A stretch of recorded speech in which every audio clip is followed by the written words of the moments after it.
Donc bonjour à toutes et à tous, on va parler de nouveau aujourd'hui du syndrome de l'imposteur et plus particulièrement du sentiment de sa propre différence.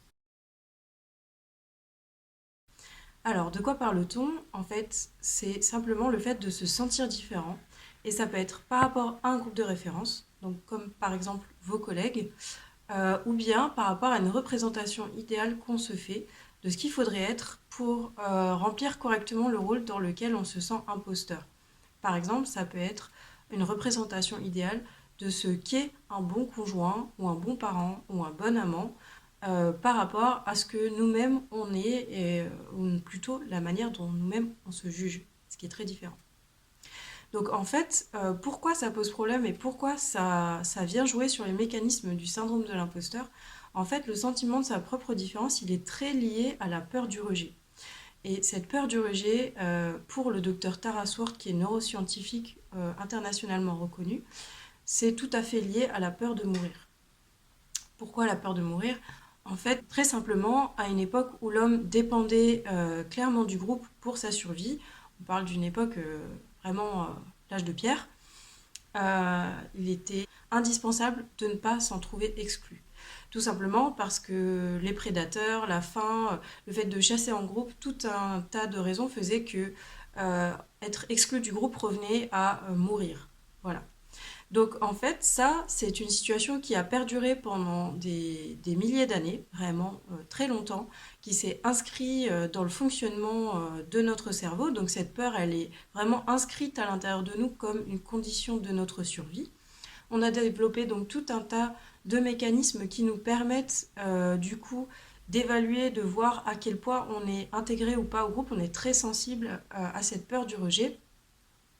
Et donc, on va avoir mis en place tout un tas de biais, notamment par exemple, c'est pas directement lié, mais ces biais-là viennent intervenir. Par exemple, le biais de négativité qui va faire qu'on interprète, qu'on voit les choses à travers un filtre qui nous permet de voir en premier ce qui est négatif plutôt que positif. Et dans le contexte de la peur du rejet, ça fait tout à fait sens, puisqu'il vaut mieux voir là où on peut s'améliorer vis-à-vis du groupe plutôt que là où on est bon. Puisque si la survie dépend du fait d'être bien intégré au groupe, il vaut mieux être trop vigilant que pas assez.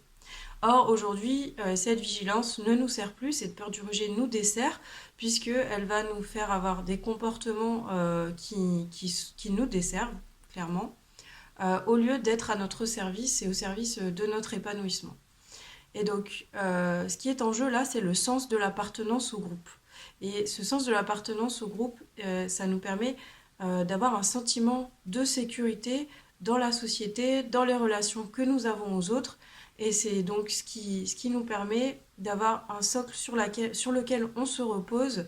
Et donc quand on n'a pas ce sentiment d'appartenance, ça peut fragiliser donc ce socle et favoriser le syndrome de l'imposteur. Et donc par rapport à la différence en elle-même, cette différence, elle peut être tout à fait objective ou tout à fait subjective, c'est-à-dire dépendante de votre jugement ou de celui des autres. Donc quand on parle de différence objective, de quoi on parle? Eh bien tout simplement des personnes qui font partie, par exemple, des groupes LGBT, qui ont une couleur de peau différente de celle du reste du groupe, les femmes, très souvent, les personnes qui sont hypersensibles, zèbres au potentiel ou qui sont autistes, les personnes qui ont un handicap, que ce soit visible ou non. Ça peut être aussi une différence d'âge dans un groupe, c'est-à-dire le fait d'être beaucoup plus âgé que les autres ou à l'inverse beaucoup plus jeune que la majorité du groupe. Le fait d'être aussi en surpoids, par exemple, ou le niveau d'études également, ça va jouer. Si par exemple vous êtes dans un groupe où les personnes sont très diplômées et que vous, au contraire, vous avez moins de diplômes ou pas de diplôme, peu importe, ça peut vous créer ce sentiment de différence et peu importe le fait que vous soyez compétent, ça va quand même appuyer sur la peur du rejet. De la même manière, les personnes qui sont autodidactes, ça va jouer sur les mêmes ressorts. Et puis, les personnes qui sont transfuges de classe, tout simplement, alors transfuge de classe, c'est le fait d'avoir une classe sociale d'origine, donc celle qui est la classe sociale de vos parents, et celles que vous occupez aujourd'hui qui sont différentes. Et donc ce passage d'une classe sociale à une autre peut être vécu d'une manière plus ou moins simple, mais en tout cas va vous donner la sensation que si vous êtes par exemple aujourd'hui cadre et qu'à la base vous venez d'un milieu ouvrier et que donc tous vos collègues sont des cadres, le fait que vous soyez d'un milieu social différent peut vous donner la peur, enfin le sentiment d'être différent d'une part, et donc enclencher cette peur du rejet. Donc cette peur du rejet qui vient appuyer sur le syndrome de l'imposteur, la peur d'être démasqué, qu'on se rende compte qu'en réalité vous n'avez pas votre place, que peut-être vous n'êtes pas à la hauteur, etc., etc. Et donc en fait, il faut savoir que dans les groupes d'une manière générale, c'est vrai qu'il y a une tendance à l'homogénéité. Non pas parce que les groupes ont cette volonté d'exclure les personnes qui sont différentes, mais tout simplement parce que les personnes qui constituent le groupe et donc font entrer les nouveaux membres ont tendance à choisir des personnes qui leur ressemblent de manière inconsciente. Donc s'il n'y a pas un travail sur la volonté de combattre les discriminations, on peut avoir des groupes qui sont de plus en plus homogènes.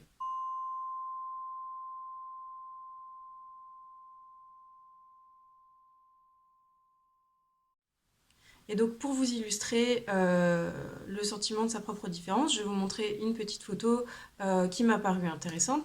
Sur cette image donc que j'ai trouvée sur le site Adobe Stock, comme vous pouvez le voir, on a un groupe de personnes qui sont censées être des collègues, a priori, puisque j'ai tapé groupe entreprise, je ne sais plus ce que j'ai marqué exactement.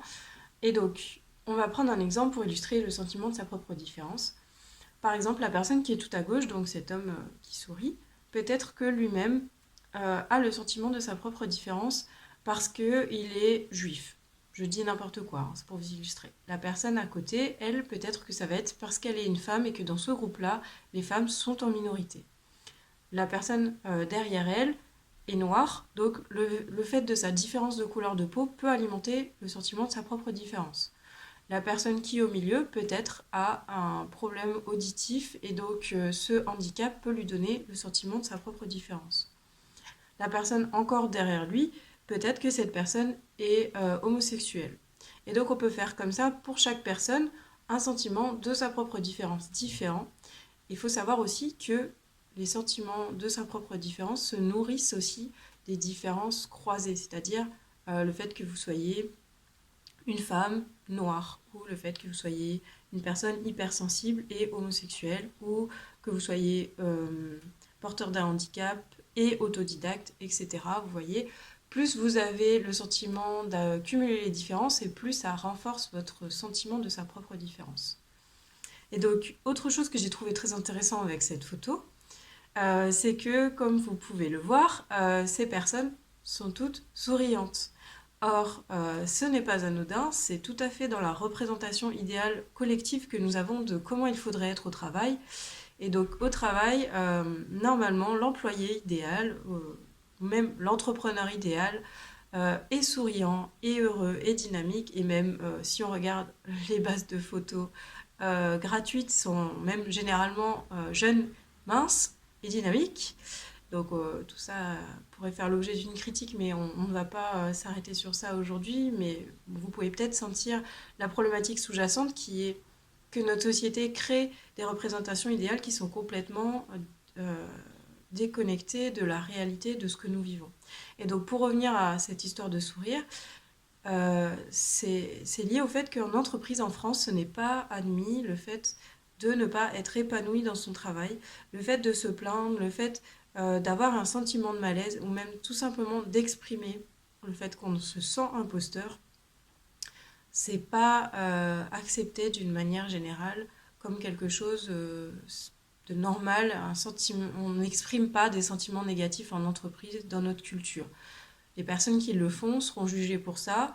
Et donc, ça peut renforcer votre syndrome de l'imposteur, tout simplement parce que personne n'exprimant le fait qu'il se sent imposteur ou qu'il a des difficultés dans son travail, ça peut vous donner l'impression, et bien finalement, qu'il n'y a que vous qui avez ces difficultés par rapport à cet environnement de travail. Une dernière chose par rapport au sentiment de sa propre différence, et pas la moindre, pas forcément le plus facile à entendre, quelle que soit votre différence, si elle est visible, si vous faites partie d'un groupe qu'on qualifie d'une minorité, il y a évidemment la problématique des discriminations.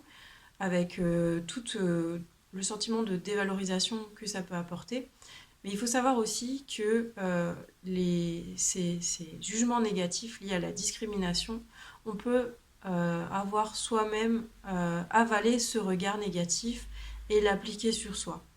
Alors, c'est pas toujours facile à détecter, mais ça peut transparaître dans des comportements qu'on peut avoir de dévalorisation, des façons de fonctionner qui vont mettre en exergue là où vous êtes dysfonctionnant au lieu de mettre en avant là où vous avez des qualités, où vous êtes susceptible de réussir.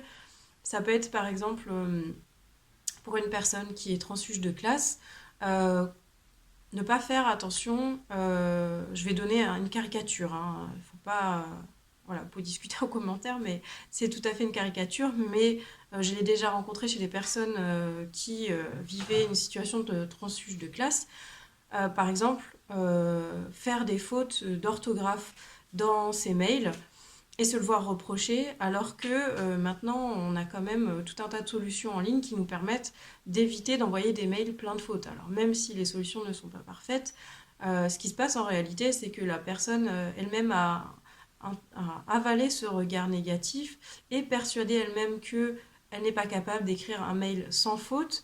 Et donc au lieu de travailler sur ça, elle pense que c'est un fait, elle ne pourra pas changer et que malgré elle, on va découvrir qu'elle n'est pas légitime à occuper cette position. Ça peut aussi transparaître à travers l'habillement, par exemple. Ça, c'est des choses très visibles, mais ça peut être dans des choses plus